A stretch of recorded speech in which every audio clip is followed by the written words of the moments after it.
known here in Israel as Tkufat Hamtana, the waiting period, during which Israel was surrounded by Arab armies on all sides. And nobody in the world was going to lift a finger to help the state of Israel, including the United States of America. And for myself, certainly for my parents' generation, my parents who had lived through World War II, were convinced that they were going to witness a second Holocaust in one generation, that the Jews of Israel were doomed. And then the war broke out, and there was very scattered information about the war when it did broke out. Some of that sparsity, the paucity of information was deliberate on the part of the state of Israel. But we woke up on the seventh day, as it were, after the Six-Day War, to a miracle, to something that nobody had remotely dreamed of, certainly not anticipated. The state of Israel defeating three major Arab armies, several minor Arab armies, and more than quadrupling its territorial size in 6 days, and reuniting the state of Israel with the land of Israel, with our eternal capital in Jerusalem, with the paratroopers praying at the Western Wall, with the talit of machine gun bullets over their shoulders. We all remember this. What I remember most poignantly, and I was 12 years old here at this point, about a year before my bar mitzvah, was coming down to the breakfast table, and my father was holding a copy of Life magazine. The famous copy of Life magazine, where on the picture on the front is an Israeli soldier, Yossi ben Hanan, who is chest deep in the Suez Canal. He has a captured Egyptian Kalashnikov rifle over his head, raising it in triumph. And my father sits down at the breakfast table and kisses that picture right in front of me. So if anybody wants to know, there's a direct line between that kiss on the front of that magazine and my sitting here in front of you tonight in Israel and writing that book. Skip ahead many decades. The state of Israel, like many Western democracies, the United States, Great Britain, observes what's known as the 30-year rule, which means simply that after 30 years, most classified diplomatic documents are declassified and open to the public meaning mostly researchers. And so, having written my graduate thesis on the 1956 campaign, and it's a book that people don't often cite. It's called Egypt, Israel, and the Great Powers, 1952 to 1956. If you have trouble sleeping at night, I strongly recommended this book to you. Not for a popular audience, but I also used the 30-year rule. I wrote that in the 1980s. But starting in 1998, the secret documents of the Six-Day War in Israeli archives, British archives, Canadian archives, US archives, began to be declassified. And it was a perfect opportunity for an historian to be the first one to look at these documents. And this, for me, was to say it was an eye opener would be a gross understatement. Why? Because I had grown up during this period, and my image of the Six-Day War was of an Israel which, though in battle, though surrounded, was sort of unexceptionally brave, sure of itself, clear of its goals. The Arab world, by contrast, was committed to Israel's destruction, to throwing the Jews into the sea. A very Manichaean vision of this war. We were the good guys, they were the bad guys, and the outcome was very clear-cut. And the image of this war, of the period leading up to it, the actual combat itself, the period right after it, that emerged from the documents was profoundly different than anything I had witnessed as a young person, per se, everything I'd read since then. This was a war that nobody anticipated. The Israel military intelligence in April 1967 predicted that there would not be a war between Israel and the Arab states before the summer of 1970 at the very earliest. So, we all know about the intelligence failures of the 1973 war. The intelligence failures of the 1967 war were in no way worse than those failures. The war turned out a little bit differently, but the intelligence failure was complete. Nobody anticipated it. Nobody in the Arab world saw it coming. No one in the United States saw it coming. And most importantly, nobody wanted it, except for Palestinian terrorist organizations, Al-Fatah, Yasser Arafat, some elements within the Syrian government. Nobody wanted a war, and no one expected that any measures that they took would lead to a war.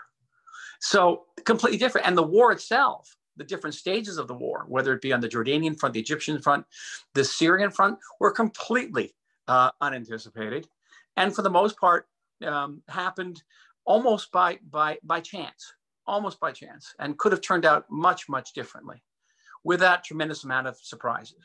So how do we get a war that basically creates the modern Middle East? That there's no way you can understand the Middle East today. There's no way you can understand Middle Eastern politics, whether it be in our peace process now, very successful with the Arab world, our relations with the Palestinians, the Palestinian issue itself, which didn't exist before 1967, hardly at all. You couldn't understand that at all without understanding this war. How did it happen? What was the background to it?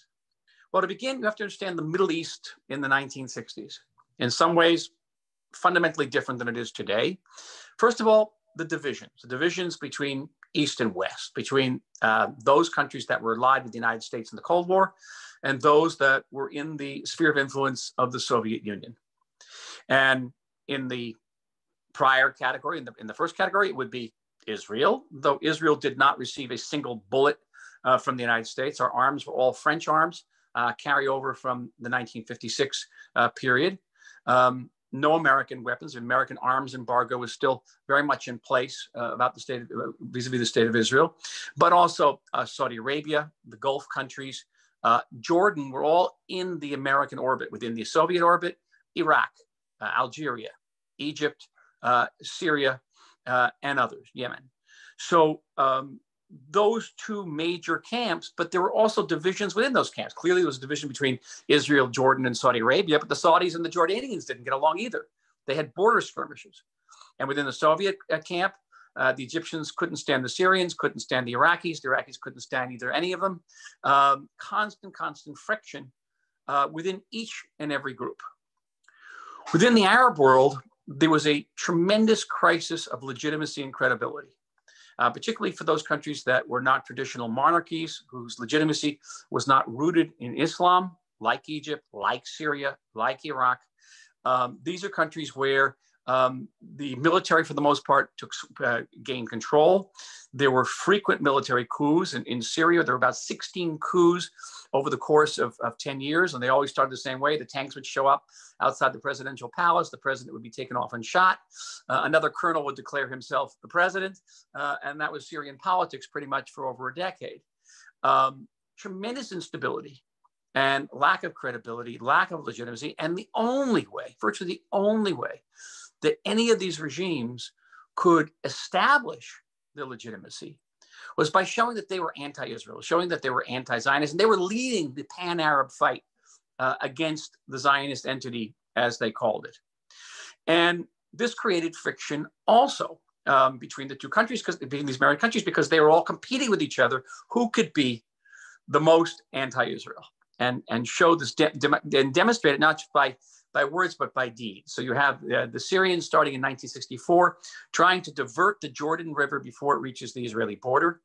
You have the Egyptians sponsoring Fedayeen raids and pro-Egyptian Palestinian terrorists. For the most part, they did not operate from the Egyptian border, but from other borders.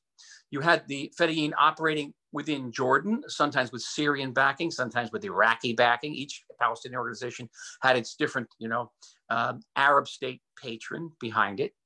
And the situation escalated and escalated. Then in the middle of this, you have the state of Israel. The state of Israel, keep in mind, 19 years only after the War of Independence, in which 1% of the Israeli population was killed. That's an insufferable percentage of a population killed in any war.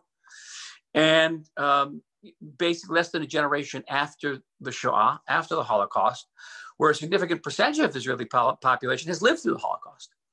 And so when all of a sudden a terrorist attack could take place just outside of Tel Aviv or in the Jerusalem neighborhood, or if the Syrians are threatening to cut off the water supply to the state of Israel, literally to dry Israel up and kill it that way, then Israel's going to respond. Israel's going to respond precipitously. Israel's going to respond what we call today, in today's terms, sometimes disproportionately. And Israel would be exceedingly concerned, above all, about maintaining its deterrence power. And among Israeli decision makers, you find that pretty much the primary motive, the primary inspiration behind Israeli defense policy is maintaining Israeli deterrence, lest the Arabs conclude that they could attack Israel with impunity and Israel will not respond. Okay? So all this is now happening in the period of the mid-1960s. So it doesn't take much in such a combustible environment for one spark to set off a series of explosions that are going to erupt in a firestorm. And it begins on several fronts. It begins when Israel responds to the Syrian attempt to divert the Jordan River by bringing in long-range artillery and tanks and planes to bomb the Syrian diversion project, to destroy it. When Syrian MiG aircraft take to the skies, our French jets, our Mirages, shoot them down. Our pilots, probably getting a little bit too macho, do some victory laps over Damascus and further embarrass the Syrian regime. You don't want to do this. And what do the Syrians do? They blame the Egyptians. And the Egyptians now, under the control of a very popular Arab leader, not just in Egypt, but throughout the Arab world, Gamal Abdel Nasser, a very charismatic, eloquent leader. The Syrians say, well, Nasser's not doing anything. Nasser's a coward. Nasser's not standing up to the Israelis. So that's put pressure on Egypt. And King Hussein of Jordan, who Nasser hates, Nasser's tried to assassinate King Hussein of Jordan no less than 11 times, one time killing his foreign minister, his prime minister right next to him, was shot and killed right next to King Hussein of Jordan. And in November 1966, the Israeli military, the paratroopers, undertake a retaliation raid against Palestinian terrorists operating out of Jordan. And they don't meet the Palestinian terrorists, they meet the Jordanian army, and we kill a great number of Jordanian soldiers. And so King Hussein begins to blame Nasser for not doing enough to stand up to the Israelis. So Nasser's under tremendous pressure. And the regime is not exactly successful in Egypt. There's tremendous economic problems. There are divisions within the Egyptian leadership itself. Nasser needs to show that he is a legitimate leader. And what does he do? He kicks UN peacekeepers in Sinai out of Sinai. Those UN peacekeepers have been placed there by the international community. It's the first UN peacekeeping force in history. At the end of the 1956 war, they were supposed to separate the Israeli and Egyptian military. He gives them really no time to leave. The UN doesn't give Nasser a hard time. The UN Secretary General Utant gives the order for this United Nations Emergency Force, UNEF, to pick up and leave. Well, Nasser then braces himself for something to happen. Are the Israelis going to react? Is the United States going to react? Nobody reacts. And this is an important theme in the Six-Day War. More than aggression in the war, more than by a reaction to military offensives and initiatives, escalation occurs when sides don't act. Escalation occurs in reaction to inaction. So Israel doesn't act. So all of a sudden, Nasser finds that what he's done with UNES is intensely popular throughout the Middle East. His prestige has been restored.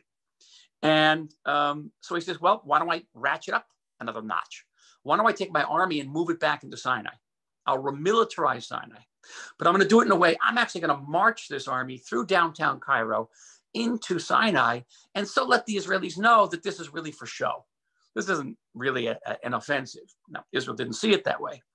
Still, no Israeli reaction. What to do? Nasser says, well, the entire Arab world is loving me now. I might as well ratchet up another notch. And I will close the Straits of Tiran to Israeli shipping. Now, during this period, there was the Arab economic boycott, which was not just a boycott of goods, it was actually a boycott of sea lanes and air lanes. We're just now breaking one aspect of that by having our planes fly over Saudi Arabia. But back then, our ships, certainly prior to 1956, our ships were denied access to and from the port of Eilat, which was our gateway to India and the Far East. One of the precipitating causes of the 1956 war was the closure of a mile and a half Straits of Tiran between two islands leading into the Red Sea. Egyptians closed it. We opened it in 56. And as part of the disengagement and armistice agreements of 1956, this passageway, the Straits of Tiran, was to remain open to Israeli shipping. Egypt closed this on May 24th, 1967. UNF had gone out on the 18th. So already now, Israel is facing an Egyptian army that has been remilitarizing Sinai. It's facing a UN force that's not there anymore. It's facing a restored or reimposed sea embargo, which is actually an act of war under international law. But that's just the beginning. King Hussein of Jordan realizes that he cannot survive and not join Nasser. So King Hussein does something that would have gotten him killed only a few weeks before. He gets onto an airplane. He flies to Cairo, and he places his army under direct Egyptian command. And Egyptian generals show up within a matter of days and take over command of the Jordanian Legion, which is a very formidable army.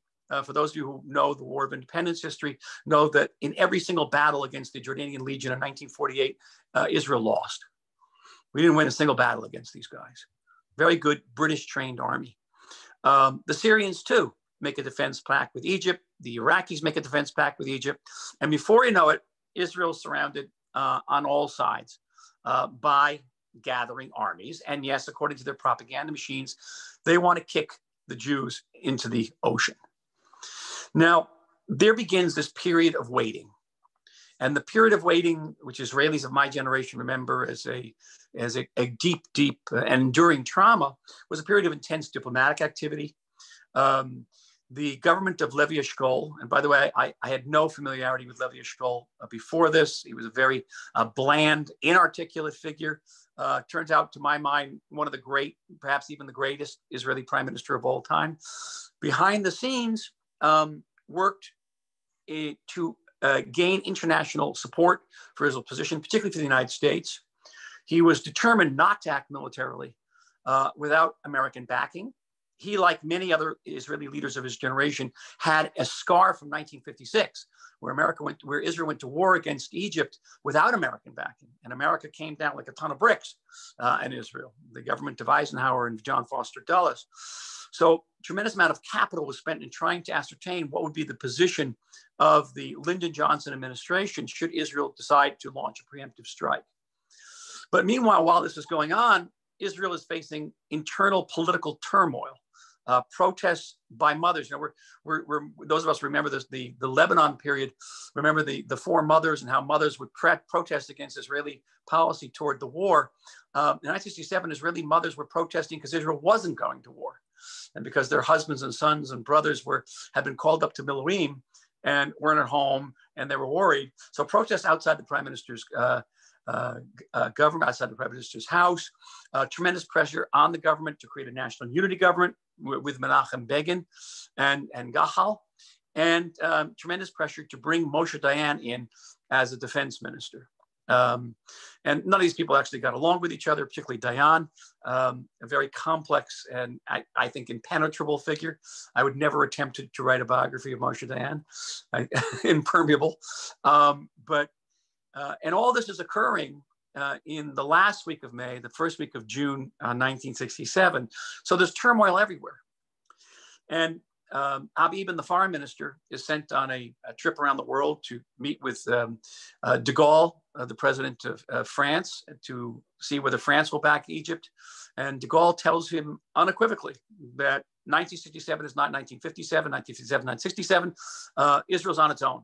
France is basically separating itself from Israel, goes to Britain, cannot get the British to back Israel, goes to Washington, D.C., and the United States will not give a green light to Abi Ibn. As a matter of fact, they tried to organize an international regatta, ships from 26 states to sail through the Straits of Tiran. And if the Egyptians opened fire on this international convoy, then the Sixth Fleet was going to bomb Egyptian targets. And one of the documents I saw, which so shocked me, was the list of actual targets that have been drawn up by the US Navy to bomb in Egypt around the Straits of Tiran. Interesting. But the problem is nobody supported it. No nation except for New Zealand actually supported the convoy. And even in the United States, the Senate let Lyndon Johnson know that as long as America was bogged down in Vietnam, it was not going to support or not back a military action that was liable to get America bogged down in yet another foreign military entanglement. The Soviets, meanwhile, are fanning the flames here because they actually had an interest in diverting American attention from the American bombing of North Vietnam. The Soviets in the spring of 1967 found themselves in a very difficult position, and they just wanted to create a diversionary action. They didn't want a war. They just wanted a diversionary action. So here we are now in the first week of June 1967. Nasser doesn't want a war. The Syrians don't want a war. King Hussein definitely doesn't want a war. Maybe a couple of Palestinians like Yasser Arafat want this war. The United States doesn't want it. The Soviet Union doesn't want it. Israel internally is in turmoil. In two meetings in the Bo, in the pit under the Kiryat, Eshkol is raked over the coals by his own generals. The chief of staff, Yitzhak Rabin, does not come to Eshkol's defense. And 2 days later, Rabin himself has a nervous and physical breakdown, and will not play a meaningful role in the Six-Day War, something nobody knew when I was a kid. We all thought Yitzhak Rabin was the hero of the Six-Day War. He basically was a no-show. And only in the very last phase does he show up, and the famous picture of him entering the Lion's Gate with Uzi Narkis, the commander of the Center Front. That's about it. You see of Yitzhak Rabin in the 67 war. Most of it was run by Dayan, but more of that later. So here is the situation where the last thing you think is going to happen is going to be this war. And it happens.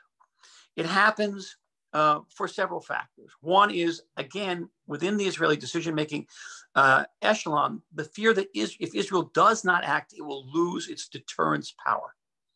And I cannot emphasize this enough, how much that fear weighed on Israeli decision-makers. And the decision is to launch a very daring, actually unprecedented aerial attack, basically what you call in American football terms a Hail Mary, sending almost the entire Israeli Air Force up in two waves to bomb the Egyptian Air Force and take out the Egyptian Air Force. The Israeli infantry and ground forces, armored, then would move on three axes through and into the Sinai just to remove the first rung of Egyptian offensive forces from Sinai, i.e. not to conquer the entire Sinai Peninsula, certainly not to reach the Suez Canal. Moshe Dayan, remembering what happened when Israeli soldiers reached the Suez Canal in 1956, said the first Israeli soldier who reaches the Suez Canal without my permission, I'm going to take him out and shoot him, quote unquote. Nothing that this was anticipated. And think about the gamble of this, because if the Israeli Air Force had taken off and had been caught midair by the Egyptian Air Force, or even by the Soviet Air Force, and dozens, perhaps hundreds of Israeli planes had been shot down, we had about 250 planes at the time, Israel could have easily been destroyed. But it didn't happen. On the morning of June 5th, 1967, the Israeli Air Force took off in two waves, and in the greatest aerial military victory in history, destroys over 400 Egyptian planes, most of them on the ground. The Israeli Air Force then turns around and does the same thing to the Jordanian Air Force and the Syrian Air Force. And Israeli ground forces begin to move into Sinai. But at this point in the war, there is actually no intention of opening up a second front against Jordan, and no intention of opening up a third front against the Syrians, particularly not the Syrians who are perceived in Israel as being close allies of the Soviets. None. As a matter of fact, Eshkol writes a series of letters to King Hussein of Jordan, asking him specifically not to get into a war. As Israeli planes are flying towards Sinai, he writes to King Hussein, what's going to happen in the south is between me and Nasser. You stay out of it, we'll stay out of it. But Eshkol forgot that the Jordanian army was under Egyptian command. And the Egyptian commanders in Jordan receive word from Cairo that the Israeli Air Force has been destroyed in the air, that Egyptian forces are entering the Negev desert, and that they soon will be coming up the spine of the Negev from Beersheba and entering southern Jerusalem in the area of Talpiot al-Nona. And so the order goes out for Jordanian ground forces to guard the eastern flank of that approaching Egyptian military. You can't make this up. And so the Jordanian ground forces begin to move into what is called the Tayelet area, Armon Netziv. And that is where some of the bloodiest battles occur. And so in the Six-Day War, the Jordanians attack us. We don't attack the Jordanians on the ground. And that is where the paratroopers who were supposed to drop into El Arish area that night were loaded back on buses with inadequate weaponry, without maps, and driven to Jerusalem for what will become the fateful battles for the old city of Jerusalem. And ultimately the liberation of the old city and the Kotel. None of this was anticipated, but zero. There were some what they call contingency plannings for these wars, but they had very little bearing on the actual course of the war. The Egyptian army folded far faster than anything anybody could have foreseen. I was able to access a number of Egyptian documents, not on a 30-year rule. Most of these documents had to be purchased under the table. And I was trying to discover who gave the order for the Egyptian army to retreat. And it remains a mystery to this day, but an order did go out for the Egyptian army to retreat. And the Egyptian army begins to retreat helter-skelter. Anybody who knows anything about military history knows that the most difficult maneuver that an army can undertake is not an offensive, but a retreat. And it was anything but an orderly retreat. The officers retreated first, helter-skelter toward the Suez Canal. Israeli tanks actually had to go around the Egyptian army and shoot facing north at the retreating Egyptian soldiers. And those images of the long blown up convoys in Sinai were from this period. And it happened so fast that the Israeli army literally found itself at the Suez Canal, unintentionally, and with thousands of Egyptian prisoners. At the same time, Egyptian and Palestinian commandos in Gaza begin to open fire on Israeli forces moving into Sinai. So one of the axes moving into Sinai pulls a button hook maneuver toward the sea and comes into Gaza. And the battle for Gaza ensues. Again, totally unanticipated, and a very difficult battle that lasts about 2 days. And Israel comes into possession of the Gaza Strip as well. Meanwhile, in Jerusalem, in the West Bank, in Judea and Samaria, very difficult battles. Again, the Jordanians are very fine soldiers, very brave soldiers. They no longer have their British commanders anymore, but they fight very, very bravely.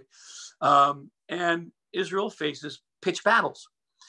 But there too, certainly in Judea and Samaria, the Jordanian military collapses faster than anybody anticipated. And Israeli forces find themselves literally being sucked into this area in the wake of the retreating Jordanians. It's amazing. And then the big question is going to be Jerusalem. What is going to be with the old city of Jerusalem? The paratroopers fight a terrible battle at Ammunition Hill. There's later an historic debate whether this was a necessary battle. I'll tell you unreservedly, it was not a necessary battle. The battle was fought to link up with the Israeli, mostly police and military forces on Mount Scopus. That was an enclave from 1948. And Israel had information that 100 Jordanian M60 Patton tanks, that was the most advanced tank in the Middle East at the time, were climbing up to Jerusalem from Jericho. And the only way to defend Mount Scopus was to get the paratroopers up there. But the paratroopers attacked Ammunition Hill very bravely. But unbeknownst to them, the Israeli Air Force had already incinerated almost all of those tanks on the route to Jerusalem. So it was an unnecessary battle. But the paratroopers did not know that at the time. And so they were able to link up with Mount Scopus. But more importantly for history, they were able to surround the old city. And they find themselves on the morning of June 7th on the Mount of Olives overlooking the old city. And that's that famous picture of Mota Gur, the commander of the paratroopers, overlooking the old city and waiting for orders to go in. Just a sidebar, just to show you how unanticipated and how strange this was for a researcher going through the archives. Tremendous debates in the Israeli government over whether or not to liberate the old city. Moshe Dayan is against it. Mafdal, the religious party, is against it. Major figures in the government are against it. One of the big fears was that the world would not countenance a Jewish army taking control over Christian holy places, and that Israel would be forced to relinquish the Kotel, and that would prove unbearably painful to the Jewish state. Great fears about that. And in the morning, perhaps one of the most startling discoveries I had as a researcher was in the British archives. I'll never forget reading a note in the archives and standing up in the middle of the archives. In Great Britain, you don't do something like this. And standing up and going, Eureka, Eureka, cheering. Because what I had found was a message from Levi Eshkol to King Hussein, written at 8 o'clock in the morning of June 7th, offering a deal to King Hussein.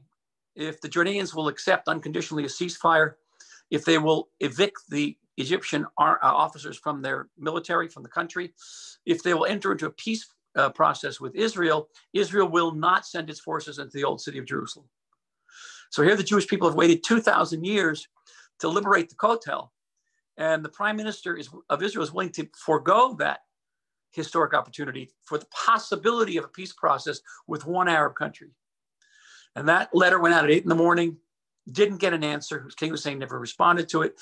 At 11 o'clock, the order was given to the paratroopers to go into the old city. And 2 hours later, the words come back, Har Habayit biyadenu. 2 hours later. Growing up, by the way, we were taught to believe that there was fierce fighting in the old city. There was not. There was one sniper.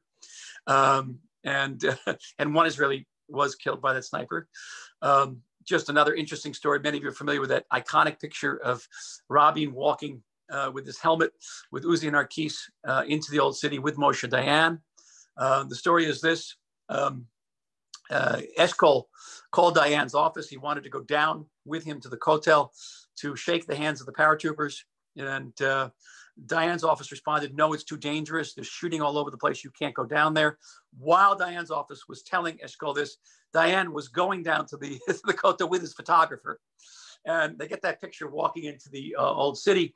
If you look at the picture, there's a soldier behind them, an officer who's half turned away. That was Zev Gandhi, okay, as Zevi. And the photographer said, hey, you get out of the picture. And he didn't quite make it out of the picture.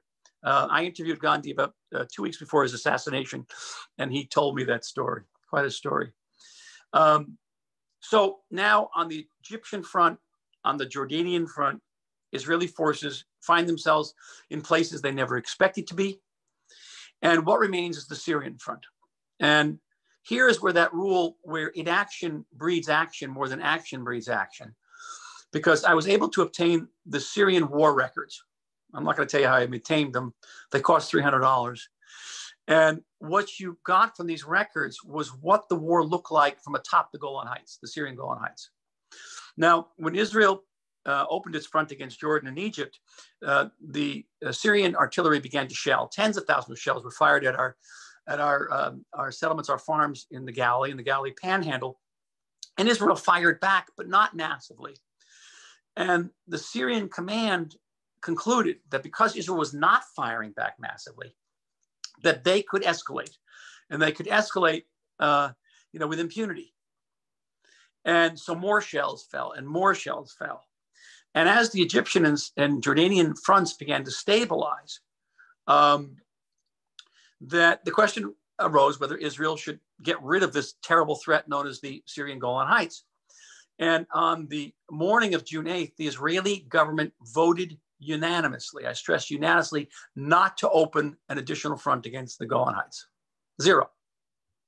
What happened that night was that Moshe Dayan received an intelligence report, and it turned out the intelligence report was false, that the Syrian army was abandoning the Golan Heights. And without informing the prime minister of Israel, without informing the government, without even informing the chief of staff, the defense minister, Moshe Dayan, picked up the phone to the commander of the Northern Front, David Elazar Dado, and gave him the order to open up an additional front against the Syrians. Something that Eshkol considered court-martialing, trying Dayan for treason for this. And it turned out to be false. The Syrian army, as you know, didn't run away, and it was in a very bloody and costly battle, one which almost brought the Soviets into the war, because the Soviets began to send their fleet toward this area. Johnson learned about it. I was able to interview McNamara, the Secretary of Defense at the time, who remembers Johnson asking him, where's the Sixth Fleet? It's somewhere around Cyprus. And Johnson said, turn it around and send it to meet the Soviets. And that bought us a few more hours in order to stabilize a line along the Syrian Golan Heights. But the Johnson administration told Israel categorically, you're going to stop at this hour. You're not going another meter forward. And we got up what became known as Golda's Tells, those line of hills, which we thought would be defensible and proved to be, well, less than defensible 6 years later. That is the story of the Six-Day War. After this war, which nobody anticipated and nobody wanted, Israel finds itself in control of these vast territories. July is a significant month because two decisions become very fateful. One is the decision to annex East Jerusalem and reunify the city under Israeli sovereignty. The other decision is a decision that was approved by the Israeli government to return almost all of the territory to Egypt and Syria in return for peace treaties with these two countries, and to open up peace negotiations with the Jordanians with the assumption that the Jordanian-Israeli border was too indefensible. And the reaction to this was the famous 3 no's of Khartoum: no negotiations, no recognition, no peace with Israel of the Arab League. It's going to be very significant to see what happens with Khartoum and the peace process in the coming weeks in light of that very painful legacy. But that is where, what the peace process begins. November 1967, Resolution 242, which Israel supports. Israel supports, even though it does not specifically call on the Arabs to make peace with Israel, but neither does it call specifically to give up all the territories it captured during the Six-Day War. Israel was to return territories in the war, not the territories, and a huge debate over the word "the" in that. And for that, we have Justice Goldberg to thank, who kept the word "the" out of that document, Indefensible Borders. In the years since the Six-Day War, particularly in recent decades, as the Israeli history has been subjected to withering revisionism, not in the Menachem Begin sense of the word, Paul, but revisionism in terms of what they call the new history. Israel was created in sin, Israel committed ethnic cleansing, apartheid, etc. That the Six-Day War, first of all, was a war that Israel planned in advance, that Israel knew it was going to expand territorially. How can I say? There's not a single document of the tens of thousands of documents that were classified that would suggest that. There were contingency plans, certainly, and some Israeli leaders were more sanguine than others about Israel's chances. But here you had someone like Yitzhak Rabin literally having a physical and emotional breakdown because he thinks that Israel's going to be destroyed. Ben Gurion tells him, you have destroyed the state of Israel by preparing the grounds for this war. And panic. Israel dug 20,000 graves before this war, most of them in Park Ayokon, not far from where I'm talking from you, and they didn't think it was going to be enough. They did not think it was going to be enough. That's the war that the new historians will tell you that Israel planned it was going to win. And everyone assumed, the Egyptians had used poison gas in Yemen, and there weren't enough gas masks to go around here. That kind of fear that Jews would be gassed again. Understand, this is a post-Holocaust country. The Six-Day War also comes to be seen as a catastrophe. It leads to the quote-unquote occupation of the West Bank, and its day, the occupation of Gaza. It transforms Israel from a David into a Goliath. And all of the ills that have ensued since that war can be attributed to the war and Israel's victory in it, Israel's sense of invincibility, which leads to disasters of Yom Kippur. The entire image of this Six-Day War, the one that I saw on that morning with my father kissing that picture, gets revised. And I'm here to tell you tonight that image is overwhelmingly, fundamentally inaccurate. And with this, I'm going to conclude. So it's this. One, that war gave us the territorial coinage, as you were, to purchase peace with Egypt. And by returning the Sinai to Egypt, as painful as that was, and I lived through that period, it enabled us to greatly reduce our defense outlay, particularly in the southern border. And it gave us the ability, economic ability, to absorb nearly 1 million Olim from the former Soviet Union. It would have been much, much more difficult without that. And later, the Olim from Ethiopia, it helped transform Israel to what it is today. Even though it's a very, very cold peace, those of you who get the Wall Street Journal, I have a piece coming out in the Wall Street Journal that's going to talk about the cold peace with Egypt and compare it to the very warm peace we're going to have with the Gulf states. It enabled us ultimately to make peace with Jordan. Again, a cold peace, but you know, we're not patrolling that border. Serving in the Israeli military of the 70s, I used to patrol the Jordanian border. I used to patrol the Egyptian border. We're not there anymore, not in the same degree, not at all. We're preparing for the renewal of hostilities.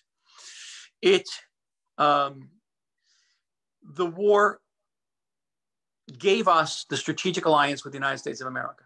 Remember, Israel fought this war without a single American bullet, but on the seventh day, American policymakers woke up and said, whoa, there's this powerhouse in the Middle East, pro-American, pro-Western, just defeated several Soviet-backed armies. Let's make an alliance with that. And since 1967, the American-Israeli strategic alliance has been the deepest and most multifaceted defense alliance which the United States has had with any foreign power in the post-World War II period. Give me another 2 hours and I'll tell you all about that relationship. The impact of the Six-Day War on diaspora Jewry. The Six-Day War transformed American Jewry. Six-Day War gave us the courage to confront the Holocaust. We used to whisper about the Holocaust in dark rooms. I'll never forget seeing Elie Wiesel for the first time, right after the Six-Day War, getting up on a stage and talking about the Holocaust. No one could believe it. There was a man on the stage talking about the Holocaust. It wasn't done. It gave American Jewry political power. The AIPAC existed before 1967, but it had no power. AIPAC's power derived from the U.S.-Israel strategic relationship, not vice versa. Totally transformed is American Jewry. Perhaps even bigger impact, Soviet Jewry. I'm now reading this wonderful book by Natan Sharansky and Gil Troy, Never Alone. I strongly recommend it to all of you out there. But Natan talks about what it was like growing up as a Jew in the Soviet Union and what the Six-Day War meant for him. It was the first time they had any pride in being Jewish. And there's a direct line between the Six-Day War and the Soviet Jewry movement, the Aliyah from the former Soviet Union, and the fall of the Soviet Union, which I think the Soviet Jewry movement had a direct impact on the fall of Soviet communism. I mean, huge, huge impacts. Let's not forget what the Six-Day War did for Israel. It reunited, as I said, the state of Israel with the land of Israel. Haifa, love Haifa. It's not in the Bible. Tel Aviv is in the Bible, but it's a town in Babylonia. Okay, it reunited us with our ancestral homeland. It created a massive infusion of Jewish spirituality, of learning in this country, and renewed a sense of Zionism, which is carried on in many ways until today. And that is not to be taken lightly anyway. And the last point I'll make here is, to those who say that the Six-Day War was a disaster,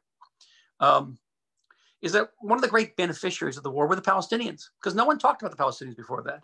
I have a Life magazine from these periods, and when they talk about Palestinians, they're talking about Palestinian Jews before the creation of the State of Israel. There were Palestinian Arabs, but there weren't Palestinians. And the fact that that Yasser Arafat would appear 7 years later in front of the General Assembly wearing a pistol and get a standing ovation, direct result of the Six-Day War. We have to ask ourselves, all of us, what have happened if the war turned out differently? What if the Egyptians had caught the Israeli Air Force in the air? What if the Jordanians had surrounded the old city of Jerusalem? What if the Syrians had come down from the Syrian heights, as they tried to do one time? We stopped them, and had conquered all of Galilee and reached Haifa. And Jews had been thrown into the sea.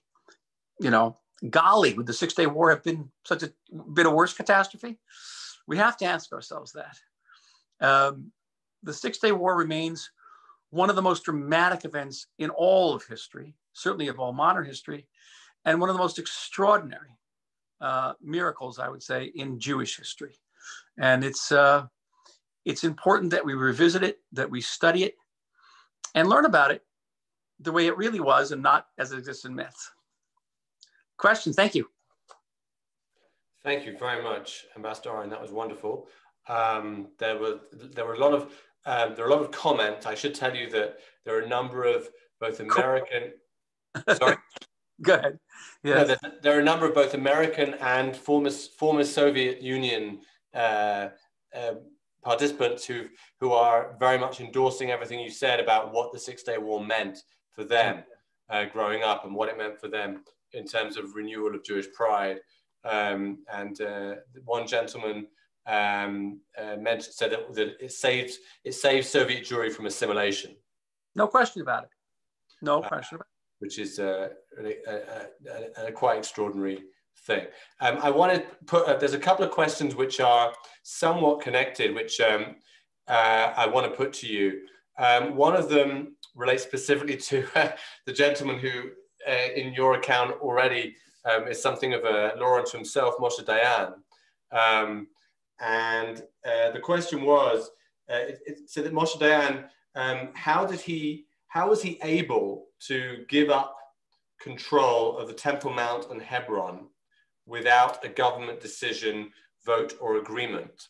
And related to that was a wider question about why was there no, and I'm going to read this as it was written, why was there no plan beforehand to fulfill the Zionist dream to liberate Jerusalem, Judea and Samaria, and the Golan Heights?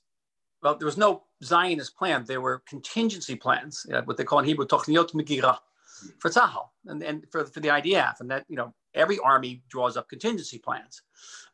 These plans, of course, when it came to reality, for example, when the Jordanian army entered into southern Jerusalem and the Israeli army concluded that the Jordanian army was trying to do what it did in 1948, was to surround the West Jerusalem to the north, Mount Scopus, and the south, Armon Netziv, there was no one to stop them. There was the Jerusalem Brigade, which was an over-the-hill, for the most part, infantry brigade. And so that had to bring up the paratroopers. But I said, man, the paratroopers get to Jerusalem without anything. I mean, they didn't have maps. And there were a bunch of kibbutzniks at the time who didn't know Jerusalem. And they made some terrible mistakes. Many of the casualties in Jerusalem, the valley, the alleyway of death in East Jerusalem was because nobody knew the city. You visit the paratrooper memorial opposite the Lion's Gate. That memorial is there because the paratroopers made a mistake on the road. They went down the wrong road. They didn't have maps. So everything was helter-skelter. But it's a very good question. How did the Israeli government allow Moshe Dayan to give Har HaBayit to the Waqf and Hebron as well? And this goes back to what I said before, the fear in the Israeli government, particularly among the Mafdalnikim, members of the religious party, which at that time was a center-left party, not a center-right party, that the world would not countenance Jewish control over the holy places. So it wasn't just that Moshe Dayan gave the Temple Mount back to the Waqf. He let the church control the Holy Sepulchre. All the holy places in the old city were placed under the control of of the major religious functionaries there. And so the desire at the time was to show the world, look, we've taken over Jerusalem. We're going to annex the city, but it's in terms of our preserving Jerusalem as a city holy to three faiths and which contains all these holy places, we're going to show continuity. And in retrospect, it was a grievous mistake, particularly on the Temple Mount. But at the time, and this is the job of the historian, is not to be the hangman of history, but to try to actually put yourself in the place of these decision makers. It seemed like a sound decision, and nobody raised a serious objection to it. To the best of my knowledge, Menachem Begin didn't either. Thank you. There are some specific questions about the war itself, which I'll put to you. One was about, you mentioned that the Jordanian army was under the overall command of the Egyptians. Yes. And the question is, why would the Egyptian army have control over the Jordanian army, given that the Jordanian army were well trained by the British, and therefore, I presume from the question, were supposed to be already efficient and The answer was this. Well, the British had been kicked out in 1955 from Jordan. And we sort of ahistorically still refer to the Jordanian army as the Legion. But by 1967, it was no longer the Legion. It was really the Jordanian army. And the Egyptians were given command as part of King Hussein's effort to show the Arab world that he was a good Arab. And that was the price, basically, that Nasser exacted for not killing King Hussein when he landed in a plane in Cairo on June 2nd. Wow. Okay. There's a question about some of the history, or the way that we've learned the history of the war. Considering the speed of the various battles as we approach the old city, how many photographs, other than the few famous post-battle shots, were photographs of reenactments several days later? Almost all of them were reenactments. I didn't know that growing up. I thought, wow. Paratroopers shooting their way through the Lion's Gate. Some of them fall. They've been hit. Didn't happen. It didn't happen. As a matter of fact, the Motogor's half track got lodged in the Lion's Gate, and the paratroopers had to crawl under it rather ignominiously. They thought the half track would get through. It didn't. So it wasn't quite like that. Some of the most dramatic photographs were of Israeli jets bombing Augusta Victoria, because there had been Jordanian howitzers, American howitzers, 75 millimeters, that had been shelling West Jerusalem. And something in the order of 10,000 shells fell on West Jerusalem, killed 20 Israelis. It's hard to imagine Jordanian shells falling on the area, by the way, where the Begin Center is, right around that area, in Arnona, Talpiot, Baka. And all the Israelis were under shelters there. So they finally sent in planes to drop napalm on those positions. By the time they dropped the napalm, the Jordanians had already fled those, and there wasn't fighting up in that ridge, Augusta Victoria Ridge. I interviewed a number of Jordanian officers who swore to me that they had been under napalm fire, but there's no record of that. We know exactly what was dropped on Jerusalem and by who, which planes. So most of the pictures you see there are reenactments. Okay. So there's a few questions about... One of the pictures we don't see, Paul, is all the paratroopers falling asleep on the Kotel. I wonder why. So there was. There's one more question about the specifics of the war, and then when you've answered that, maybe we can ask a couple about contemporary issues. So you mentioned how Nasser was sort of incrementally ratcheting up the pressure to see what Israel's reaction would be. And one of our viewers wants to know whether his request to UTANT to remove the UN forces from Sinai, whether that was a bluff, that he wasn't actually expecting the UN to do. It's a very good question. I never reached an answer to it. I think that Nasser was taken aback by the alacrity with which UTAN capitulated. He wasn't prepared for it. He expected some kind of debate in the General Assembly, something. The guy just picked up and left. By the way, UTANT, a very strange person who had never made any decision without consulting his horoscope. And apparently the stars told him to remove the UN peacekeeping forces.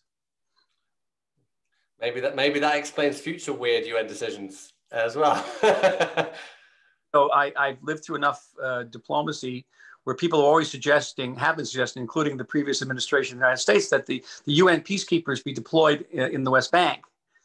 And UN peacekeepers are very, very effective when they have no peace to keep. The minute there's a war, they pick up and leave, or they just stand aside in the case of UNIFIL in Lebanon. So the example of UNEF is very important for current Israeli diplomacy. Okay. Thank you. Okay, so a couple of questions about contemporary issues. I'm going to read this one out, and you can decide how much you want to delve into contemporary American politics. Given your role as Israel's US ambassador during the Obama presidency and his insistence to Israel withdrawing to pre-1967 lines, which mirrors the view of much of Europe, do these Western politicians really believe that Israeli leaders, past and present, would agree to such a disastrous move? Well, Israeli leaders did agree to such a disastrous move. Ehud Barak agreed to it twice, and Ehud Olmert agreed to it. So it's not an unfounded belief. Unfortunately. Okay. Okay, so someone's asking about if Biden wins the elections. The question is actually refers to a Harris administration. So I think the question is really, given that there's some sort of assumption that if Biden wins, he would be a one-term president. Let's say a Democratic administration. Okay, a Democrat administration. So the question is actually, and this is how it's been put, not how I'm putting it.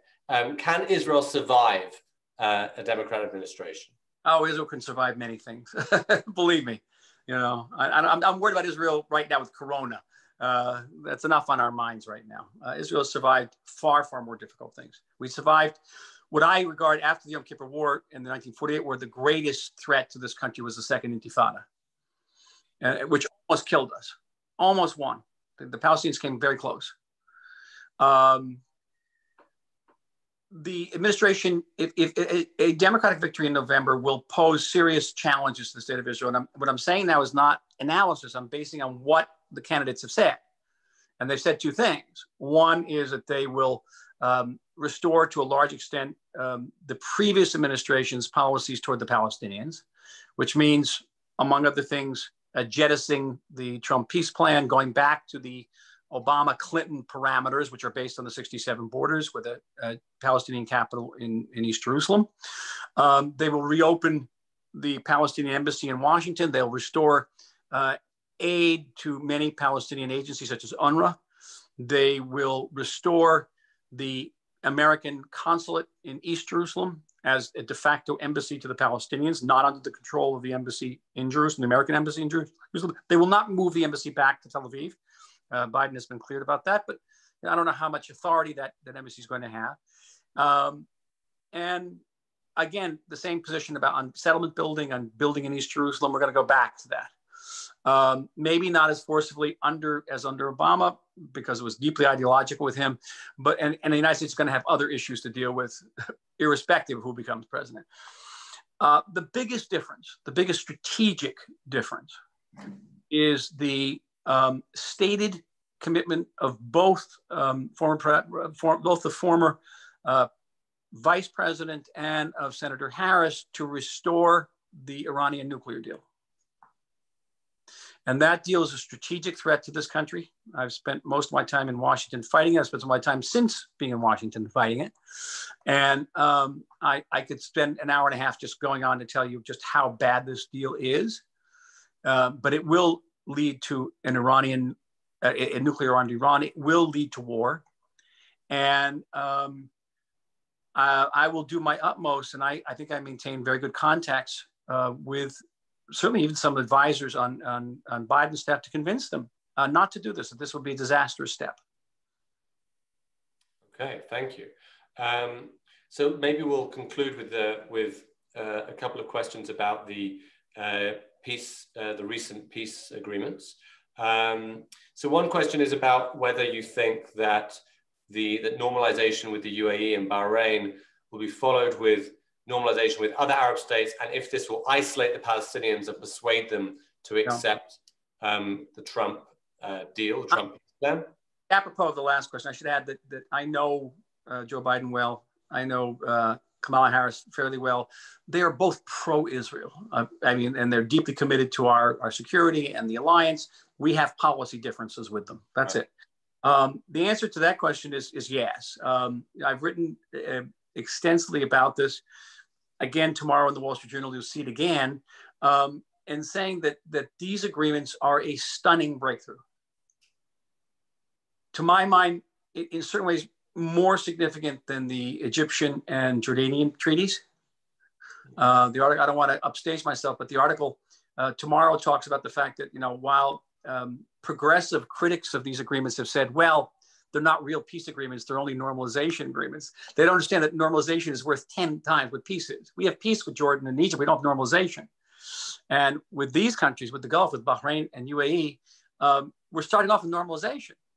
And you have the foreign minister, Bahrain, coming out and saying the Jews are a people, they're indigenous to the Middle East, they're part of our Middle Eastern story. You know, Anwar Sadat never said anything remotely like that, neither did King Hussein. Right. I mean, unbelievable. And this then creates a new paradigm.